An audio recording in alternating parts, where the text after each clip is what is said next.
Ernest Muçi pritej të ishte sërish pjesë e kombëtares, por për të nuk pati vend as në dy ndeshjet vendimtare të këtij muaji.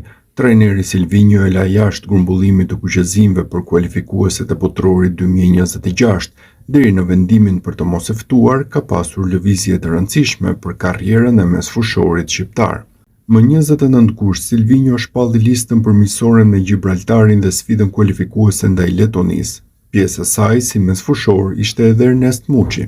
Më 1 shtator nga FSHF u njoftua se përveç Adrian Bajramit të larguar për kuqëzinë nuk do të ishte i gatshëm as Muçi. Pjesë e kombëtares për dy ndeshjet e shtatorit nuk do të jetë as Ernest Muçi, i cili ka vuajtur nga dhimbje të mesit me shenja të inflamacionit të diskut. Pas konsultimit me stafin mjekësor të klubit dhe doktorin e kombëtares, është vendosur që ai të mos thirret për këto ndeshje. Vetëm 5 ditë më vonë erdhi huazimi i Muçit nga Beshiktashi te Trabzonspori. Jam plotësisht gati fizikisht, jam në 100% të formosime dhe mezi po e pres të një sezonin, u shpreh Muçi në deklaratën e tij të parë pikërisht atë ditë. Nga ai moment, 24 vjeçari u harrua te kombëtarja. Silvinho nuk e ftoi as për ndeshjet e tetorit as të këtij muaji.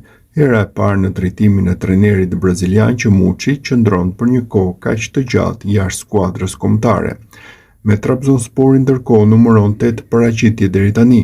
Gjatë kësaj kohe nga ana e tij janë regjistruar 333 minuta.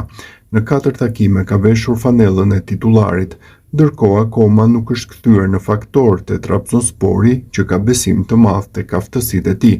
Dje në Turqi është publikuar një shkrim që tregon se vendimi Silvinhos për të mos e ftuar ka tronditur Muçin.